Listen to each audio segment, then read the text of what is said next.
Estábamos hablando acerca de los tipos de emociones. Yo les dije que la angustia en sí misma, son muchas las emociones que pueden llegar a generar angustia. Y voy a hablar de 4, las que se definen, muchos lo definen como las 4 emociones básicas negativas. Hay un autor, se llama Paul Hickman, es uno de los que fue asesor en la película, esta película animada de Pixar, ¿cómo se llamaba? Intensamente. Él fue uno de los que estuvieron asesorando estos 5 emociones que aparecen en la película, que uno era el asco, el otro era el enojo, el otro la alegría, el otro el miedo y el otro no me acuerdo cuál era. Este es uno de los autores de esa idea, ¿no? Yo me abrazo mucho a la idea que las emociones básicas negativas tienen que ver con el enojo, la ira, la tristeza y la ansiedad. Y a partir de acá tengo que volver a repetir lo que les expliqué anteriormente. Cada una de estas emociones se puede generar por distintos acontecimientos. No a todos nos genera lo mismo las situaciones, no a todos las mismas cosas les generan bronca, no a todos las mismas cosas les generan miedo, no a todos las mismas cosas les generan o tristeza o ansiedad. ¿Qué es lo que hace que cada uno sienta lo que siente? La valoración que tiene del acontecimiento. Entonces, sí hay algo que es común a todas estas emociones y es el núcleo o el tipo de valoración que tiene cada una de estas emociones. Ejemplo, la ira, para que una persona se enoje, para que una persona termine estando con bronca, con enojo, tiene que haber una valoración o interpretación de que algo es injusto y que esa injusticia atenta contra la persona misma. Repito, cuando yo me enojo, cuando yo me siento bronca, es porque percibo que algo es injusto y esa injusticia atenta contra mi persona. Es importante la última expresión, atenta contra mi persona, porque muchas veces voy a percibir situaciones de injusticias que no atentan directamente contra mí. Ejemplo, uno trabaja, le reducen el sueldo y se enoja. Pero si uno trabaja, está estable con respecto al sueldo y a nivel mundial hay un aumento de los precios, uno dice, mirá vos, están aumentando las cosas. Pero uno no anda enojado por lo que pasa en el mundo, uno está enojado por lo que le pasa a uno. Esa es la tendencia del enojo. Hay un enojo cuando una persona se siente amenazado en sus derechos. ¿Y qué hace esa persona cuando se siente amenazada en sus derechos? Necesita hacer algo para resolverlo. Esta es la ira. La ira es un capítulo muy importante en la vida del hombre porque muchas veces termina llevándonos a conductas que nos arruinan. Hay 2 o 3 tipos de emociones que afectan mucho. La ira y el miedo son las 2 grandes emociones más perturbadoras que podemos llegar a encontrarnos. ¿Por qué? La ira te arruina las relaciones interpersonales. El miedo te bloquea tu propia existencia. De hecho, el miedo es básicamente la emoción nuclear a todo. Porque en el fondo, cuando uno se enoja porque lo que está intentando es evitar que lo injusto se vuelva a repetir. Ese es el tema. Pensá cuándo fue la última vez que te enojaste. Pensá por un segundo, ¿cuándo fue la última vez que te enojaste? Si te acordaste cuándo fue la última vez que te enojaste, te vas a acordar el acontecimiento. Trata de recordar por qué te enojaste. Hace memoria. ¿Lo tenés ahí? Bueno, una vez que identifiques por qué te enojaste, qué pasó, vas a descubrir que en ese qué pasó, vos interpretaste que lo que pasó fue injusto. No me lo dijo, no me avisó, me trató mal, me respondió de una manera en la que yo no me lo merecía, no le gustó lo que yo había hecho, lo que sea. Algo hicieron injusto contra vos. Y eso hace que vos desarrolles un estado de enojo. ¿Qué hace el enojo? Te predispone a la violencia, te predispone al ataque, te predispone a defenderte. Inhibe el miedo, lo inhibe y te motiva a la acción. Por eso cuando una persona se enoja, uno tiende a encolerizarse y a poner rígidos los músculos retronucales, los músculos supraespinosos, los puños de la mano, que son los músculos de defensa. ¿Sí? Uno tiende a contraer la musculatura, cierra los maceteros. Cuando una persona está enojada, duerme con trismus, duerme tensionado, se levanta tensionado. ¿Por qué? Porque el cuerpo está somatizando el estado emocional. Y el estado emocional es un enojo interno o un enojo exteriorizado, lo que sea. El gran problema con el enojo o con este estado emocional que se genera a partir de la injusticia es que acá tenemos un problema serio. ¿Por qué? Porque uno diría, bueno, pero yo merezco enojarme, porque algo injusto hicieron contra mí. El gran problema que tenemos es que no hay forma de hacer justicia cuando hacen algo injusto contra nosotros. Esto es un tema bastante particular. ¿Por qué? Porque muchas personas procuran de alguna manera hacer justicia y no hay forma de hacer justicia. Lo voy a decir de esta manera. No está en el poder humano hacer justicias. Está en el poder humano prevenir las injusticias, pero no hacer justicia. Es duro esto que digo, porque la mayoría de las personas asumen que nosotros podemos hacer justicia. Ejemplo, ¿cómo hacer justicia con alguien que fue violado o que fue violada, que fue abusada? ¿Cuál es la forma de hacer justicia que encontró la metodología humana? Déjenme decirle cuál es la forma. Meter preso al abusador, ponerle restricciones, separarlo de la familia. Pero eso no es justicia. ¿Qué es justicia? Justicia es darle a cada uno lo que se merece. Y la persona abusada no recibió justicia. El que recibió justicia es el abusador. Y ni siquiera recibió justicia. Recibió un castigo. Recibió un mecanismo restrictivo para que no vuelva a ejecutar una malicia contra la sociedad. Cuando una persona roba y va presa, no está recibiendo justicia.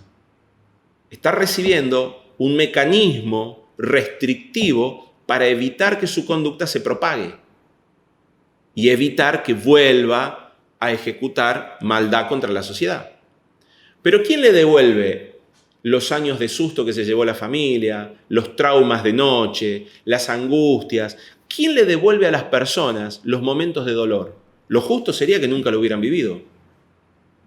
Esa persona tiene que hacer terapia, tiene que tomar medicación, le cambia su percepción de vida. ¿Saben la cantidad de gente que le pusieron la pistola en la cabeza y a partir de ahí empezaron a desatar pánico, no quieren salir más a la calle? ¿Cómo se hace justicia? No, pero lo metieron preso el muchacho. ¿A mí qué me importa? Quiero mi vida como la tenía antes. Quiero mi vida como la tenía antes del abuso, quiero mi vida como la tenía antes del robo, quiero mi vida como la tenía antes del abandono de mis padres. Quiero mi vida con todo el derecho que tengo de ser feliz. Pero no está. Me quitaron cuestiones que me pertenecían. Esa acción de injusticia no tengo manera de resolverlo. Y no todos quieren escuchar esto. Entonces aparece el instinto de la venganza. Aparece el instinto del castigo. Y algunos se sienten un poco más realizados vengándose. Se sienten más realizados castigando. Está bien. O sea, cuando digo está bien no estoy de acuerdo, sino que simplemente entiendo el proceso psicofisiológico. Lo entiendo. Pero no resuelve la injusticia. Entonces internamente esa persona va a seguir enojada. Me refiero de que yo mismo me he encontrado con personas que fueron abusadas de pequeño y que han venido a terapia, y cuando me pongo a dialogar acerca de qué pasó con los abusadores, o están presos, o los descubrieron y los echaron de la casa, y le digo, ¿cómo te sentís? Me siento igual. Me siento mal. Estuvo 5 años preso, estuvo 10 años preso, estuvo lo que sea, pero me siento mal. Entonces, esa justicia humana no tiene funcionalidad. Tiene una funcionalidad social, claro que sí, tiene funcionalidad social. porque es una locura dejar a una persona así suelta. Tiene una funcionalidad de que, bueno, la gente por lo menos se frena en función de lo malo que le va a ocurrir si se ponen violentos contra otro. Mínimamente, un neurótico desquiciado va a atenerse a hacer una maldad por la consecuencia. Un psicópata no. El psicópata no le importan las consecuencias. Y el psicótico es muy particular porque tiene su propia realidad. ¿Sí? Así que es otro capítulo. Pero un neurótico desquiciado mínimamente se va a detener. Pero eso no resuelve la injusticia. ¿Cómo se resuelve la injusticia? Ese es el capítulo que tenemos que entender. ¿Cómo resolvemos las injusticias? ¿Cómo hacemos para no vivir enojados?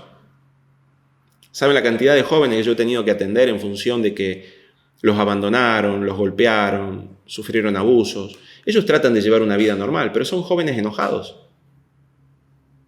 Ese chico que va por la calle, que toma un poco de merca y que viene y te golpea con saña para sacarte un celular o 20 pesos.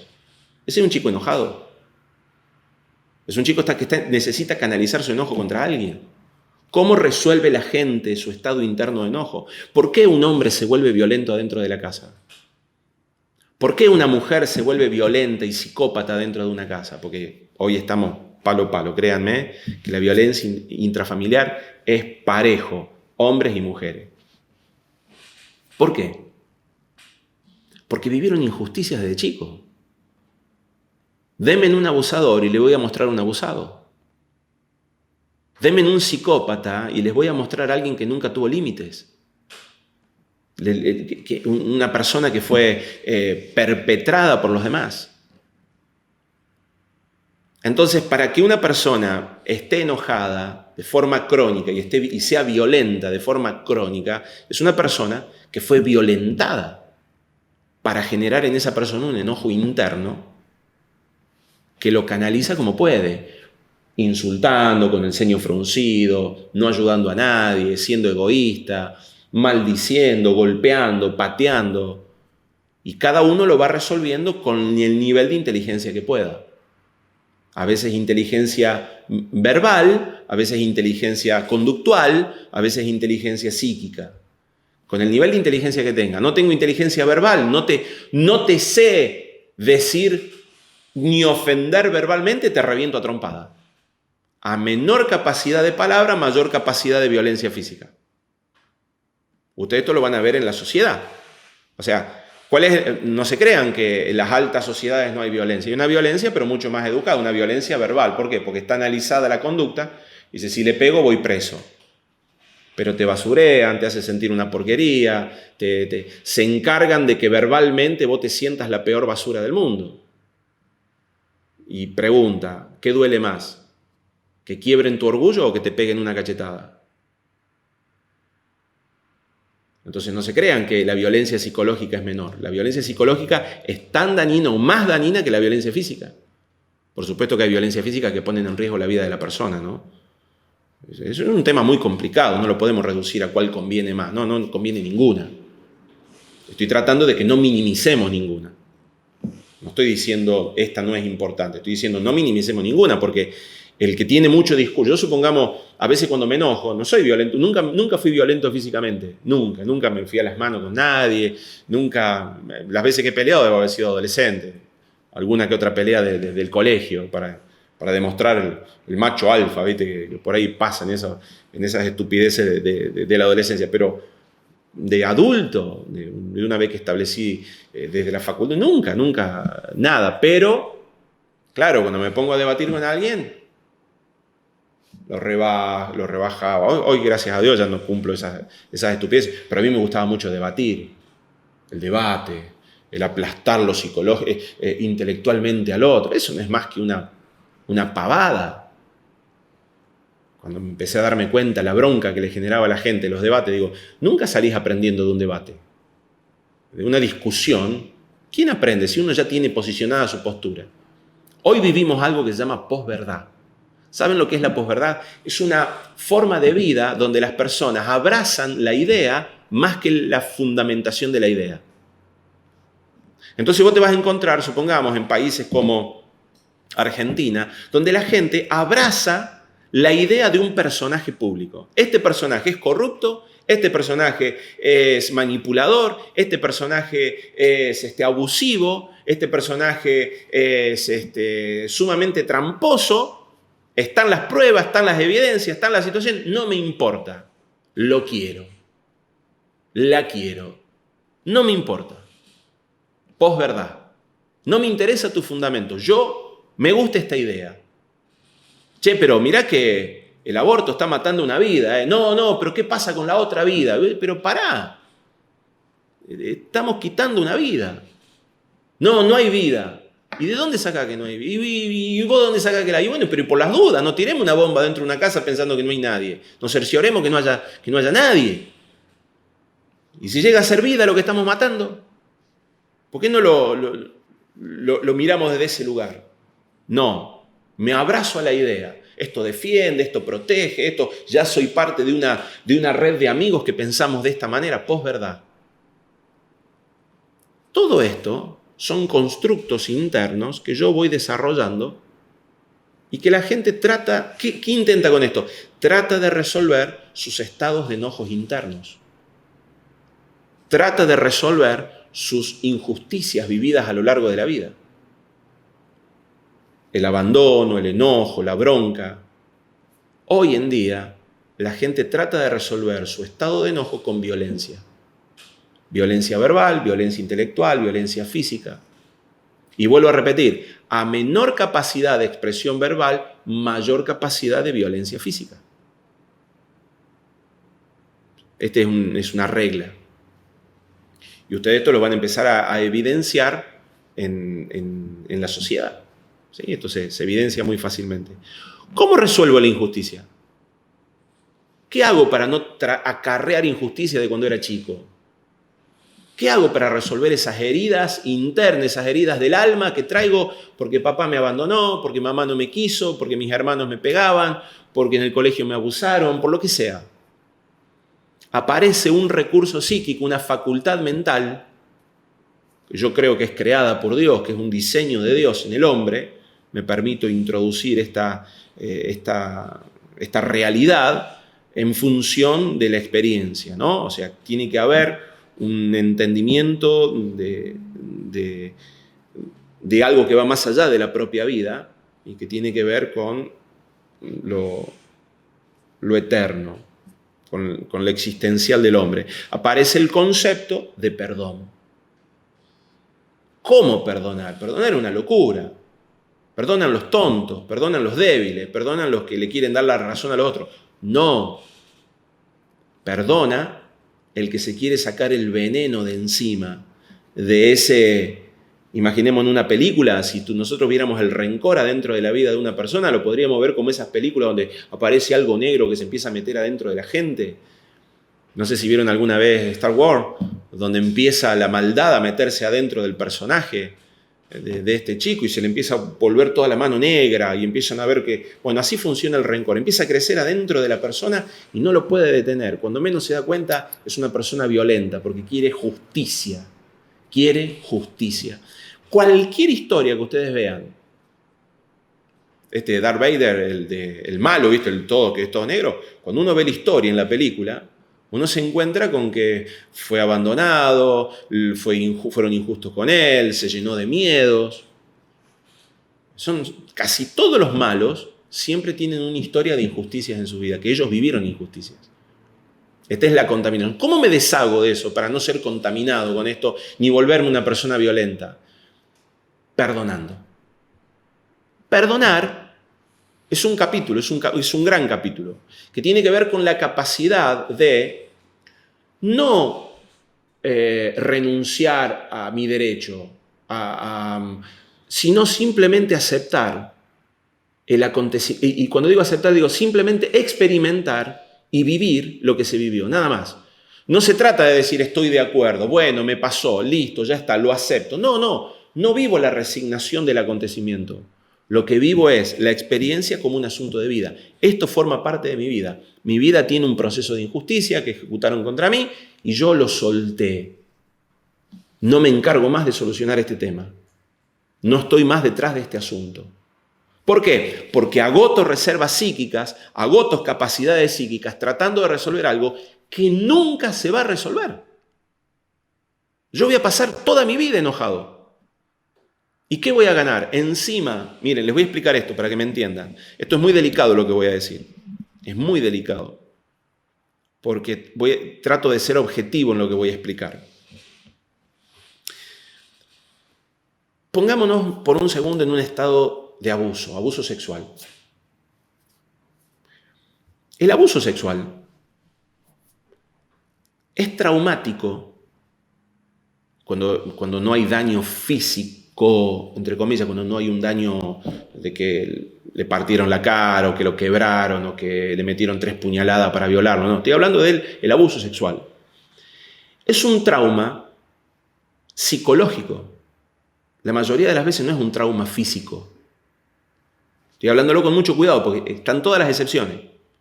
Pero es un trauma psicológico porque te obligan a hacer algo que vos no querés, no que vos no podés, no es que te quiebran un brazo.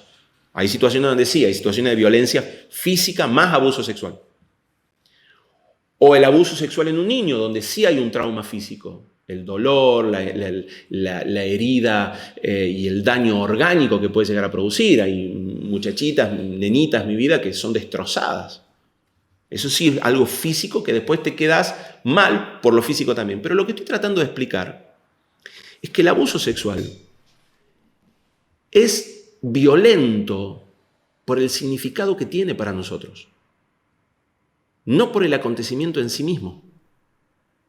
Estoy hablando del abuso sexual donde no hay daño físico fuera de la penetración. Es violento en sí mismo por el significado que tiene. Me están obligando a esta asquerosidad, a recibir esto que no quiero, a bancarme este momento que lo quería para otra cosa, lo quería en otro momento de mi vida, lo quería en otra situación, en otras condiciones, lo quería con otras personas, lo quería de otra manera. Entonces pasa lo siguiente, algo que pasa a ser mi valoración, un momento que lo valoré como se valora, pero ahora lo extrapolo y hago que ese momento me dañe el resto de la vida. Porque fue un trauma, porque violentaron mi alma, violentaron mis deseos, pero ahora el gran riesgo que yo estoy corriendo es que ese acto, una vez dañado, se extrapola y me arruina toda la vida. ¿Cómo hago para que no me arruine toda la vida? ¿Cómo hago para que este demente, este psicópata, este desgraciado no me arruine toda la vida? Necesito sacarlo de mi instinto de justicia. Porque no voy a poder hacer justicia. Si yo pudiera hacer justicia, hago justicia. Pero no me lo voy a poder sacar de encima. Ni aunque le pegue 3 tiros, me lo voy a poder sacar de encima. Me sentiré más aliviada, más aliviado, lo que sea, pero no me lo voy a poder sacar de encima. Entonces hay un recurso por naturaleza, hay un recurso por principio espiritual, que sí te libera: el perdón. El perdón te libera del trauma. ¿Por qué? Porque es un principio que opera directamente en la sanidad del alma. Tendría que hablar de lo espiritual, tendría que hablar de un montón de cosas, pero básicamente voy a utilizar los principios psíquicos. Cuando vos perdonás, simplemente haces que tu mente deje de enfocarse en el trauma y se concentre en el futuro. Así de simple. Cuando vos perdonás, claro, no es de la noche a la mañana, aclaro, el perdón es todo un proceso, tendríamos que dar todo un capítulo de perdón. Porque perdonar no es dejarla pasar, perdonar no es olvidar, perdonar no es amar de vuelta, perdonar no es juntarse con el otro y abrazarlo, no. He tenido casos de mujeres que me dicen: yo lo perdono a mi marido que me golpeó, pero ¿qué significa? ¿Que tengo que volver con él? No, no significa que tenés que volver con él. Si es una persona violenta, peligrosa, corre riesgo de tu vida, no tenés que volver con tu marido. Mínimamente dale la oportunidad de que se recupere, que haga tratamiento, y después ves si tiene la conducta para volver. Pero eso no significa que no lo perdones. Uno puede perdonar y tomar medidas. Una vez esto siempre lo cuento, ¿no? En las anécdotas, tenía un amigo que me pedía plata, le prestaba plata, me pedía plata, le prestaba plata, me pedía plata, como 4 veces seguidas y no me la devolvía. Me viene a pedir plata de vuelta y le digo, mira, vamos a hacer una cosa, yo te perdono la deuda, pero no me pidas nunca más plata. Pero me ofendés, bueno. Yo te ofendo, yo te perdono la deuda, vos me perdonas la ofensa.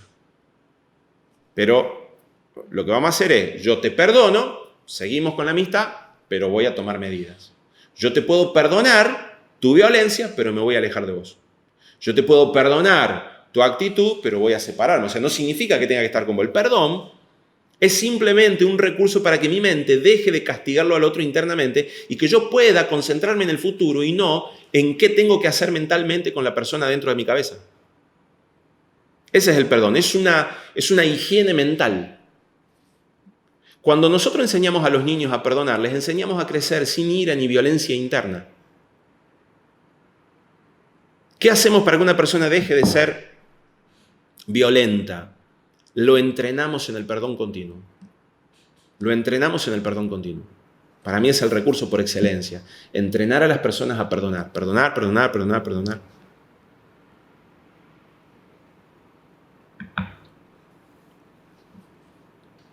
Gran capítulo. Entonces, hasta acá, ira. ¿Cómo se produce la ira? Cualquier acontecimiento produce ira o enojo. Pero la valoración es que algo injusto hicieron contra mí. ¿Cómo lo resuelvo? Con el perdón.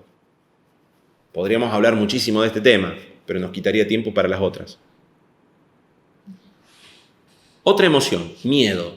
Un gran capítulo. El miedo es una emoción que paraliza. ¿Para qué sirve el miedo? El miedo sirve para evitar que yo tome decisiones que puedan poner en riesgo mi vida. Pero a veces esas decisiones se vuelven demasiado ampliadas, demasiado grandes. Y le tengo miedo a un nuevo trabajo, le tengo miedo a hablar en público, le tengo miedo a relacionarme con la gente, tengo miedo a salir de mi casa, o tengo miedo a la pandemia, tengo miedo a contagiarme de coronavirus y no salgo, ando con el bozal por todos lados, me pongo 48 vacunas habidas y por haber, tengo miedo a todo. Para prevenirme, para no morirme, para hacer que... El miedo es un paralizante y es es lo que detiene la vida de las personas. La gran mayoría de las personas está frente a un marco, el mayor y más importante temor es el temor de muerte. Temor a morir. La gente tiene mucho miedo a morir. Una ridiculez porque todos nos vamos a morir. No, o sea, debería ser el menor temor de todos. Pero todo el mundo le tiene miedo a morir. Y es un miedo muy occidental, porque no es un miedo... Hay muchos países y muchas culturas orientales o que tienen una filosofía más humanista, más de vida, que incorporan en la muerte como un proceso de la vida. Entonces vos te vas a encontrar con ciertas culturas donde morir era una forma de vida. Hace poco veía un meme, uno de esos dibujitos, ¿viste? Aparece el chico, ¿viste? Espartano, 13 años. Esparta, niño de 13 años. Así, ¿no? Esparta, niño de 13 años. Madre, así todo en cuero, así. Madre, me voy a la guerra. Si he de morir, moriré con valentía. No me llores. Es mi tarea entregar mi vida por la patria. Y se iban a morir. Hoy, niño de 13 años. Ay, está muy frío el chocolate. No me lo calentás, mamá. O sea, la especie... involucionó a querer protegernos. Ay, no, eso no, me da cosa, eso no. Y nosotros hablamos de los héroes de la patria. Moriré en la pobreza, Manuel Belgrano. Moriré por mi patria, San Martín. Y hoy, desgraciado, páguenme la jubilación, me tienen que dar. O sea, tenemos esa conducta de temor, de egoísmo. El miedo no es ni más ni menos que una expansión del egoísmo. Tiene mucho que ver con esto. Yo intento defender ¿Cómo resuelvo el miedo? El miedo, primero, ¿cómo se genera el miedo? ¿Cuándo yo tengo miedo? Cuando yo creo que algo malo va a ocurrir y que yo no lo puedo resolver. Así aparece el miedo. Cuando yo creo que algo malo va a pasar y que no lo puedo resolver.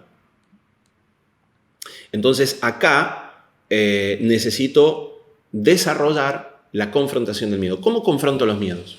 Acá viene la parte bien difícil, ¿no? Este también es otro gran capítulo. Para cada uno de estos yo desarrollo seminarios enteros.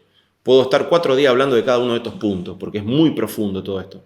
Escribí hace un tiempo un libro que se llama Aprender a sentir. ¿sí? Bueno, tengo muchos libros escritos en relación a esto. Yo tengo como 10 libros escritos de salud emocional. Aprender a sentir, vivir sin ansiedad, cómo vivir sin aburrirse. Hay un libro que escribí hace poco, escribí hace mucho, se llama Hijos en la droga. Estaba justo leyendo algunas cosas que había escrito. Escribí hace poco un libro que se llama Vivir el camino. Todo tiene que ver con las emociones, por eso se puede hablar muchísimo. Pero, ¿cómo yo confronto los temores? ¿Cómo yo me salgo de un miedo? ¿Cómo aprendiste a perderle miedo a manejar? ¿Te acuerdas la primera vez que manejaste, que te subiste arriba de un auto, que pusiste, no te daba como un poco de cosa, decir, me llevo puesto algo, ay, ¿cómo voy a hacer? Voy a pasarlo de ese auto, ay, pasa el auto, decía, ay, ay, ay, pasa muy cerquita. Todo eso lo resolviste de una forma, ¿cómo? Viviéndolo. No lo resolviste en la cabeza, lo resolviste en la práctica. No importa cuánto yo te diga, no importa qué tan cerca estás a 50 centímetros del otro auto, estás a 1 metro del otro auto, tranquilo. Pues no importa cuánto yo te dijera eso. Vos tenías miedo. ¿Cómo empezaste a perder el miedo? Experimentando la práctica. ¿Cómo se pierden los miedos? Confrontándolo. No hay otra manera.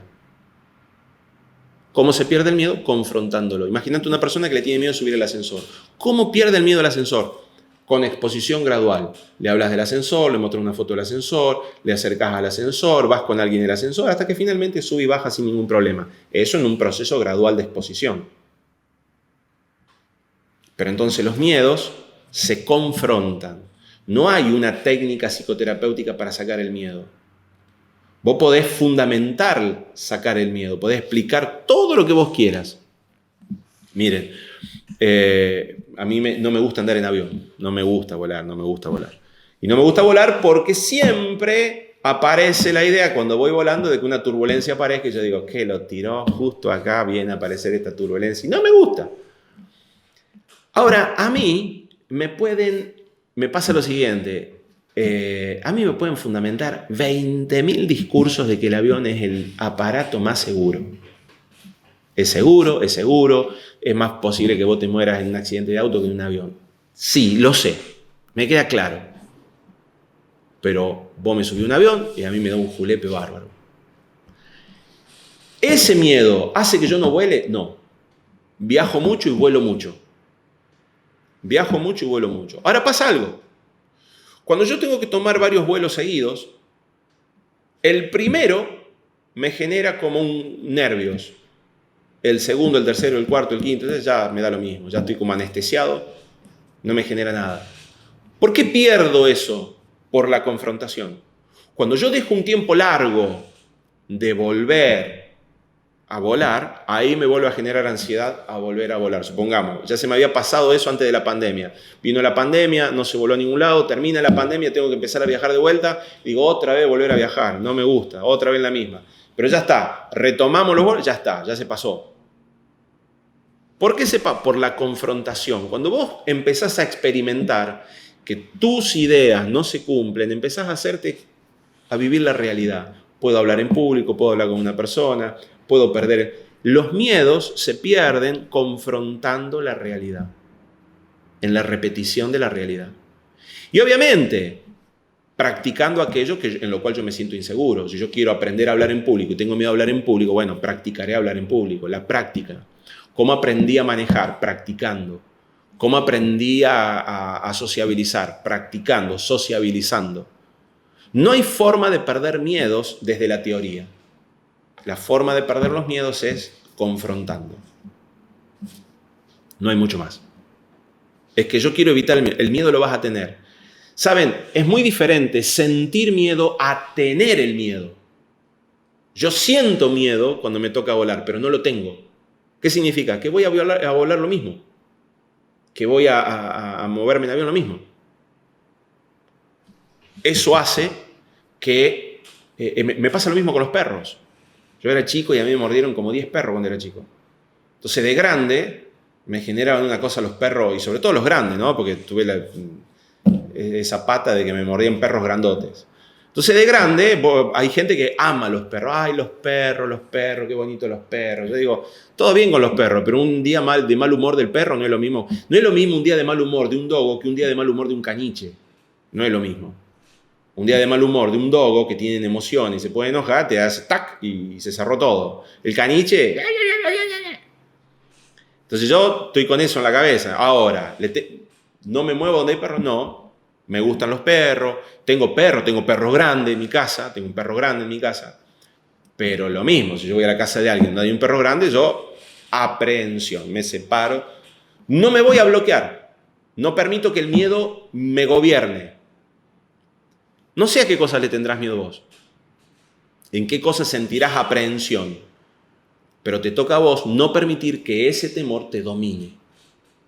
No permitir que el temor te lleve a una conducta disfuncional. ¿Qué es la conducta disfuncional? Cuando bloquea tu objetivo.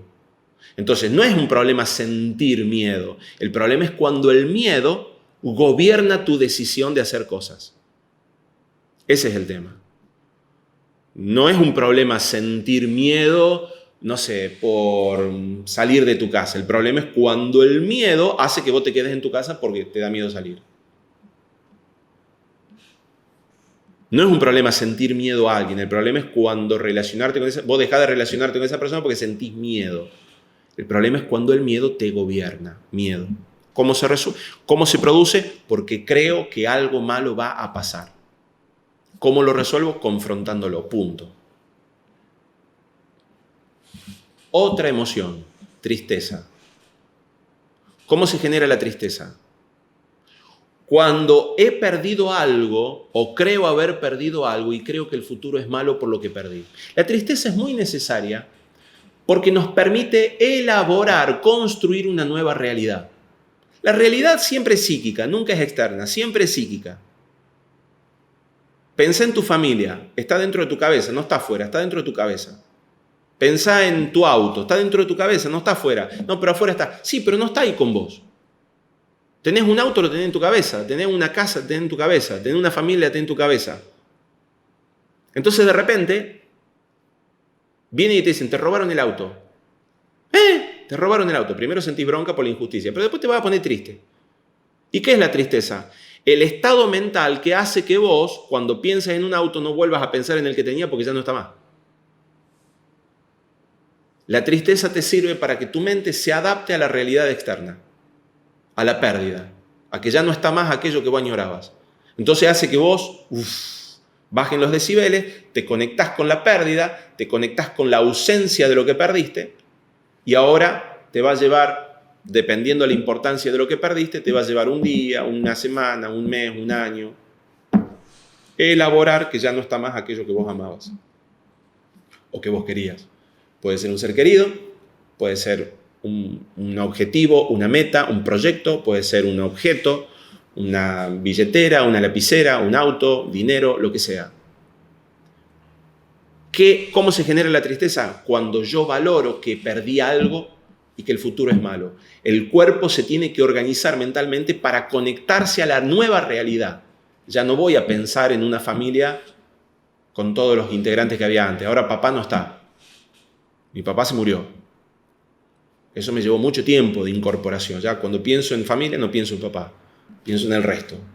Lo extraño, me conecto a la tristeza, a veces miro su foto. Lo mismo me puede pasar, perdí un empleo, perdí un trabajo. No estoy hablando que sea la misma valoración, ¿no? Lo resuelvo mucho más fácil la pérdida de un trabajo que la pérdida de un ser querido. Pero ¿cómo lo resuelvo? De la misma manera, elaborando. Resuelvo la tristeza elaborando la pérdida. ¿Qué es elaborar la pérdida? Es justamente permitir que la mente reconstruya la realidad con la ausencia presente. Reconstruya la realidad con la ausencia presente. Ahora, mi realidad interna, no tengo a papá.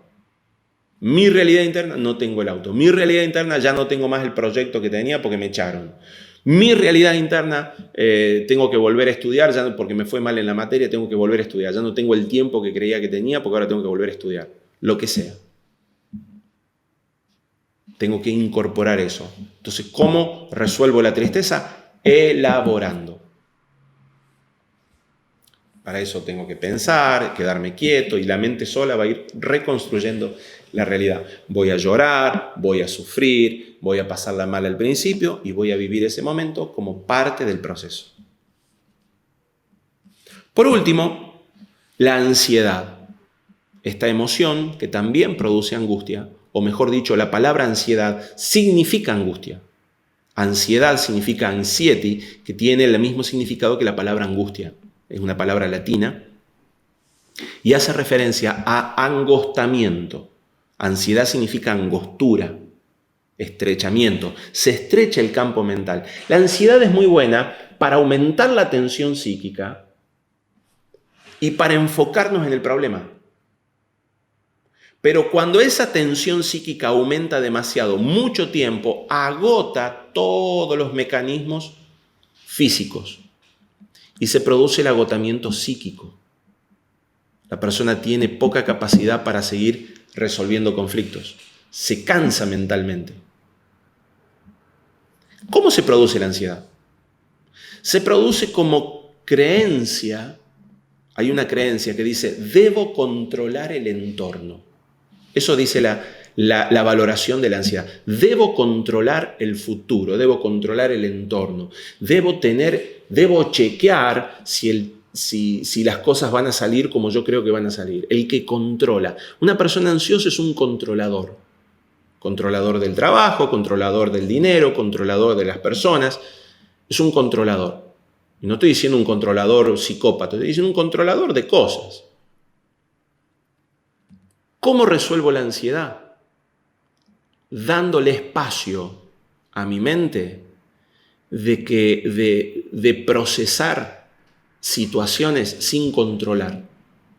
Tiene que haber momentos, ahí es lo que yo llamo higiene mental, hay todo un capítulo larguísimo de resolución de la ansiedad, pero básicamente los principios más importantes son descanso, sueño, o sea, descanso mental. Tiene que haber 1 o 2 días en la semana donde haya reposo mental, un día mínimo. Tiene que haber sueño para que las neuronas se repolaricen porque se reconstruyen en el sueño REM y no REM, es decir, en el sueño biológico. Tiene que haber